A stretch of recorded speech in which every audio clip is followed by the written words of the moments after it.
Seoul is one of the biggest cities on the planet, a futuristic megacity of 26 million people. I've been trying to survive here on just $50 a day. 50,000 won, come on, better work. Transaction not permitted to issuer of, it got rejected. But today, that challenge takes a turn, because just outside the city is a border from a war that never ended. This is what Seoul looks like on a budget, and the part that completely changes the mood. It's an early start, it's 4 degrees, so it's freezing cold, but we are heading towards somewhere special that I've always wanted to visit. We are going to the North Korean border. Please take a picture. 7 a.m, I'm so wrecked. I'm too wrecked. But it should be a good day.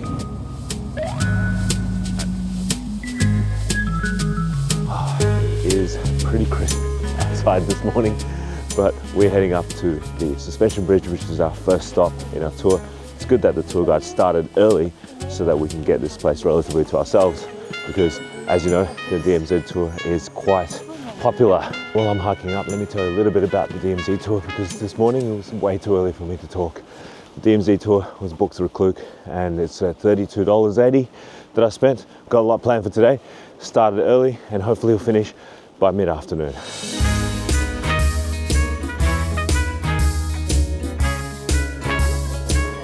So currently we are at base camp, which is the start of the whole DMZ tour, and we've just been led for an introduction to the different zone lines. There's 4 different lines, and also right behind me is the locomotive train they used to travel all across to the North Korea side. And as you can see in the sign right behind me, it says that we're only 22 kilometers away from the nearest North Korean station, and we are only 53 kilometers away from Seoul. That's how close North Korea is to Seoul. So right here in my hand is the North Korean currency, the official one, and this is 22,000 won, or around 20 Australian dollars, or around 16 USD.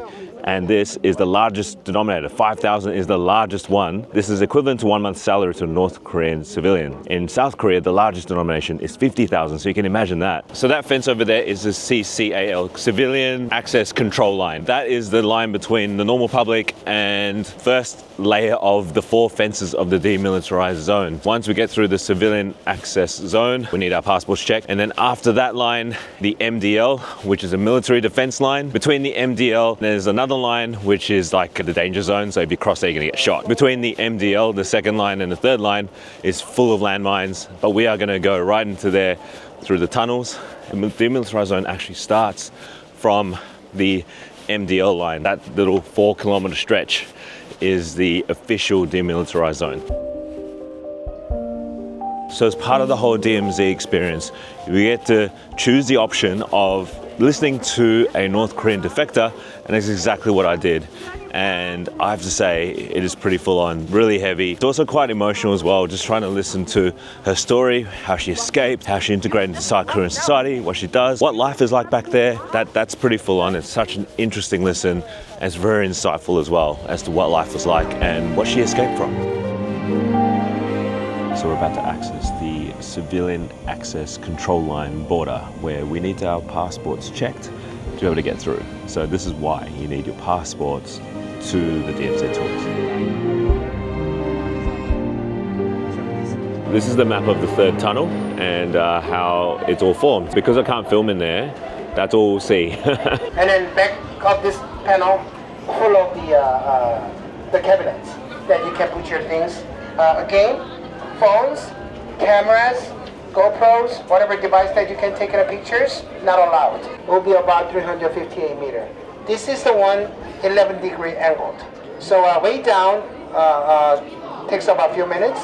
And then when you way down, you're gonna see people who's coming up. When you hit the ending part of the tunnel, this is a place from here to the military demarcation line, as I mentioned, 170 meters. As you see, maybe you see the UN flag back there. That's about, I think it's about 90 to 95 meters. And then you see the pine trees back there, that's about 170 meters. So when you go down about that distance, I'm pretty much sure that, because I never been there, but lines of the North Korean soldiers waiting for you with the fully armed right there. There's 3 big concrete walls when you go down, so you cannot really see those people there. but you can feel it. I'm sure that you can smell it in there. And then 3 concrete walls there, and then there's a little window that you can see the second walls, but you cannot see the third wall. Why there's a wall there? Because there's a protection. So in case they just attacking us, this will be a great protection for us to keep our safety. That was really interesting seeing the map of it. So now I'm going to see it for the real thing, and no phones. I'll let you know what it's like after. So while I'm waiting, let me just describe the tunnels. It was pretty narrow. I had to crouch down really low, and we were given helmets, and the helmets we do actually need them because I actually hit my head once or twice. It is really low, like to the point where you're almost 90 degrees low, depending on how tall you are. But this time I'm glad I'm not over 6 foot tall. As you go down, it gets quite moist and a lot of puddles down there. And the initial walk down is about 385 meters down the slope. I was okay with it. There were warning that was pretty steep, but I did a bit of exercise, so I'm pretty good with walking up okay. So pretty intense kind of walk if you're not used to it. Quite a surreal experience just to see the tunnels and how they dug it all through. That was pretty incredible. So now we've only got like less than 5 minutes to go till we have to board the bus, but we're heading to the demarcation line between North and South Korea, the 38th parallel. Right now, I'm about to walk across to North Korea. Yes, I'm officially in North Korea now, and I'm gonna step right back into South Korea. This is probably the closest I'll ever get to the border, to North Korea, to be honest. I have to say, that is so beautiful. Look at the foliage here. Every time we go from point to point, it's such a rush. I barely have enough time to even appreciate anything, because now I have to hop back on the bus. So we're at the final stop, the Dora Observatory, where we have these binoculars and we can stare to the north. It's a really clear day and we can see really far, so we're really fortunate about this. And this is our closest glimpse that we're going to get to North Korea. This is the South Korean flag, the demarcation point, or the border point. And then underneath that, there's a line of trees. The line of trees is one of the lines. And just like that, we are back in Seoul, and what a difference it was going from the DMZ back to, well, the Western society. And it's only 50 kilometers away from here. Can you believe it? A 45-minute drive, and we're literally at the border of North Korea. To come back here, I have a much greater appreciation of the society that we live in and the freedoms that we have. And the contrast is massive. How they experience life there and hearing all about it, to coming back here to a fully Western society like this is pretty surreal.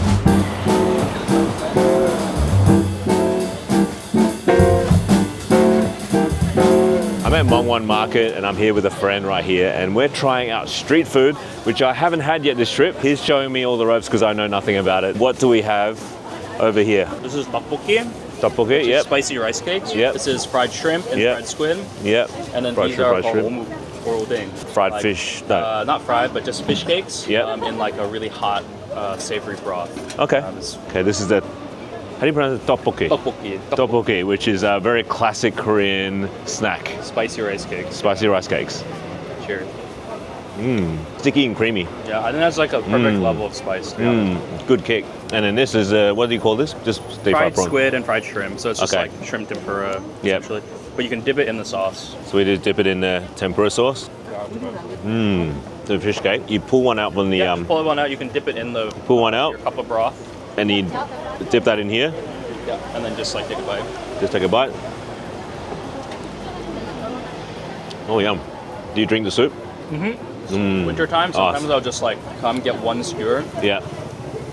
but drink like 4 cups of broth. It's Yeah. so good.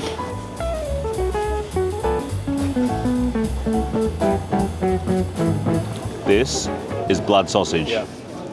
It's called sundae. Sundae. And you take one and you dip it Yep. in the salt. Yep. Do that. Good. Let's give blood sausage a go. Oh, yeah. The salt, definitely. Kind of like sticky as well. Yeah. Kind of like a glutinous kind of texture.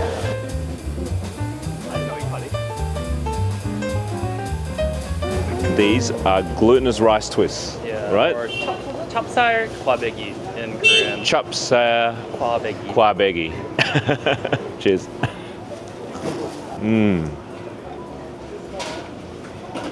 Be better if it's a little hotter. But it's pretty good. Main thing is still crispy. Yeah. Yeah. Oh yeah. This is like almost like a Chinese donut in a way, but not quite. Similar. Kind of sticky as well in texture. It's really good. It's like 1,000. Yeah. Yeah, wow, pretty cheap. 80 cents. 80 cents, whatever.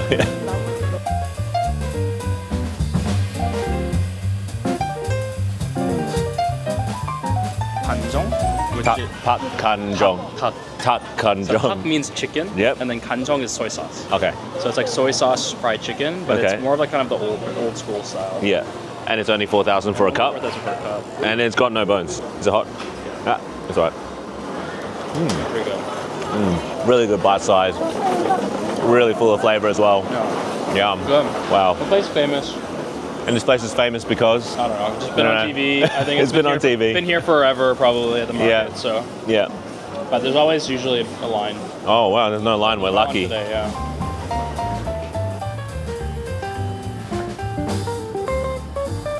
Now, after a really hectic day, it's time for a nap. And even though we're really far from the hotel, there is a place in Hongdae where we ended up where we could have our power naps and even work or study if we wanted to. We're at a place called the Cartoon Plus Cafe.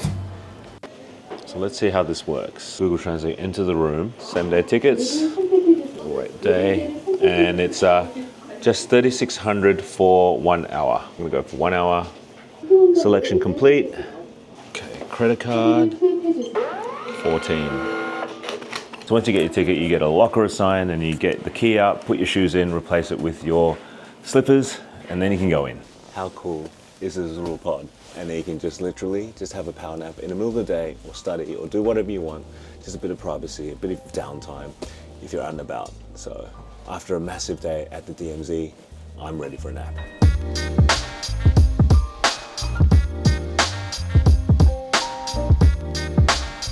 Wow, that was so chill. What do you reckon? That was great. Got YouTube done, had a nap, uploaded, stories done. Massage. This is probably the cheapest place to have a massage in Korea because I feel good after it. yeah, because the massage is like 38,000 won, like $40, about the same price as back home. So this place for like what 3,600 minimum, Yeah. you can get a free massage. So Yeah. that's a good, really good tip. So we just got to Seongsu, which is the Brooklyn of Seoul. And this area is full of like trendy people, hip cafes, old warehouses converted into concept stores, fashion outlets, minimalist art galleries, all kinds of things. And yeah, this is like really cool. I could hang out here all day if I could, but don't have time. I've only got 2 places I want to hit up, a really famous bakery and a really famous exhibition. This is the bakery that's really famous. There's obviously queues to show for it. Cafe is called Gyeongbokgung. I think I just butchered the name again, but it is a really good salt bread shop from what I've heard. And I've been recommended by a friend to come here. I think it'll be good. Oh, look at that. That little salt bread, 4 of them for 12,000. Is that right? Yeah. All right. Got one? Let's see if it's as good as it seems. You're gonna have first bite of it. Oh yeah. It's good? Buttery, salty, Oh, flaky. that looks good. Oh, it's so warm as well. Kind of crispy on the outside, a bit of salt on the outside as well. Crispy on the outside, so airy on the inside. This is probably one of the best pastries I've had in Seoul. Like, 100% worth it.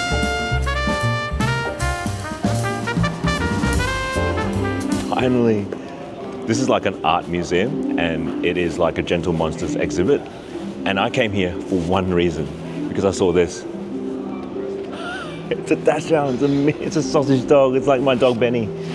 Oh, and it moves. The eyes and ears flap, look at that, it's flapping. It's flapping.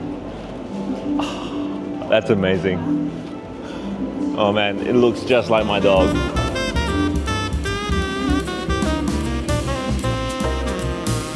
I don't know if you can see it, but it's actually breathing. Can you see it?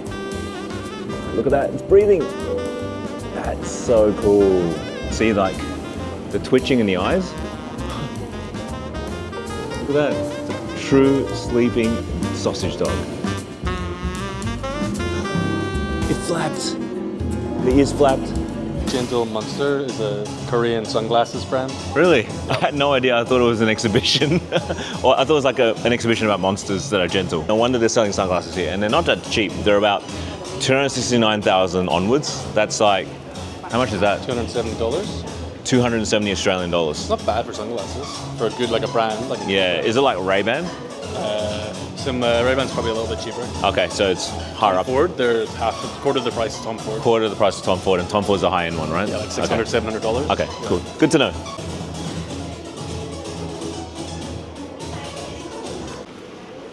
Are they? Whoa, they are futuristic. That now looks like an alien.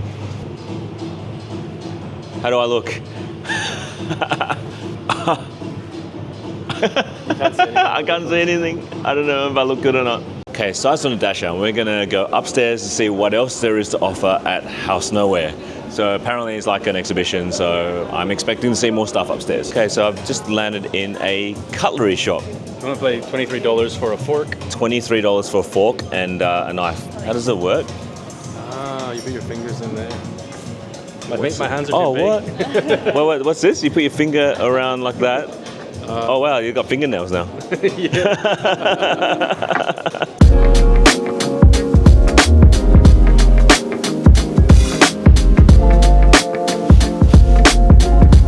After a massive morning, we just had to have lunch. So we stumbled across this place and it's full of locals. Check this out on this plate. We have 2 massive bowls of ramen with dumplings and also some gimbap, which is Korean sushi.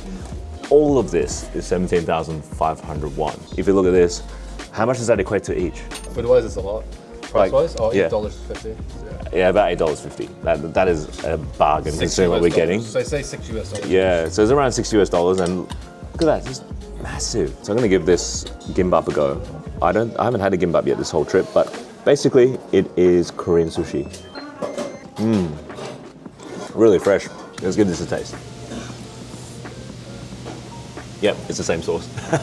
It's the same thing. It's basically instant noodles with a couple of dumplings. Like, I mean, I could have made it at home, but I'm not at home. That's why it's good value. Yeah, and that's why these noodles are so popular, because it tastes so good. Tastes exactly like it. Have you had that in instant noodles before? Tastes like yeah. You know, the red packet ones? Yeah. Just got to the COEX Mall, which is a massive mall in the Gangnam area. And over here, there is a famous library that you might have seen all over social media. It's called the Starfield Library. And I had no idea that the library is actually in the middle of a shopping mall. It's basically like a center court of a shopping mall. That's where it is. It's a library in real life. Oh, and the Christmas decorations are up. Seeing an Instagram spot come to life when you've seen it all over social media and you see it in person is amazing. Wow, so busy. Wow, just taking it all in. It's a beautiful library. It's like, how do people reach the books up at the top? Like, I'd have to go up and reach for it really quickly from the escalator before it goes up. That's what I noticed, like, and they're almost in Korean actually. Oh, look at that. Arabica is hidden in the midst of all the books. But we've got to have a coffee here because we know what it is about. Like, famous coffee shop in Japan. There's a branch in the Starfield Library. It's all over the world. The one thing about these coffee shops, like Arabica, is super aesthetic. So beautiful to look at, so busy as well. So we managed to get the best seats in the house, overlooking the Starfield Library with an Arabica coffee, much needed after a huge morning of walking around. And the thing about this place is like, it's so good for people watching. I can just sit here for hours and just stare at the outside and just look at life go by, you know? Something about this place, this is really glitzy. It's just a place that it just looks so aesthetic. And I just want to just take it all in. This is something about this library that just makes it like so stimulating to look at, so much to look at. The people, the books, and what books there are on every shelf, and the decorations everywhere. Wow. Lost for words.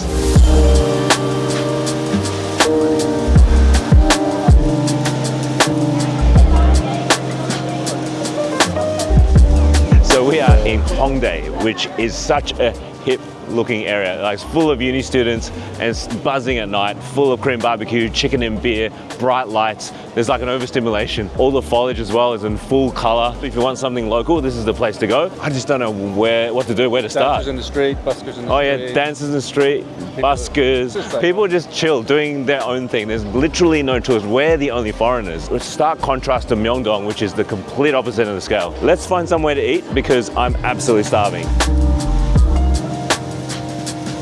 We have all-you-can-eat beef with free rice for $27,800. That's all right. And with beef, raw beef and shrimp for $3,800. All-you-can-eat school child. All-you-can-eat school child? What does that mean? What does all-you-can-eat school child mean? Is this a cannibal restaurant? Look at that. It's like this looks like high tea.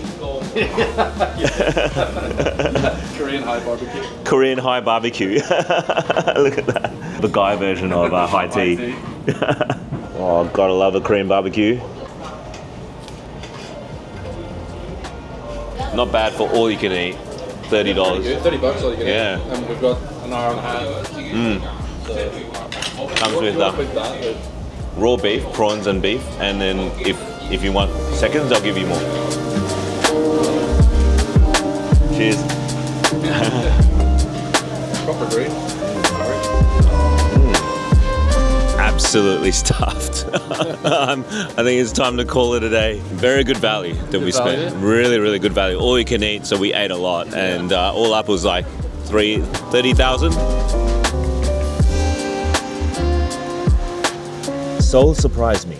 You can eat well, move around, and experience so much on a tight budget. But standing at the DMZ puts everything into perspective. Behind the neon lights and modern life, there's a history that still hasn't ended. And that's what makes this trip unforgettable.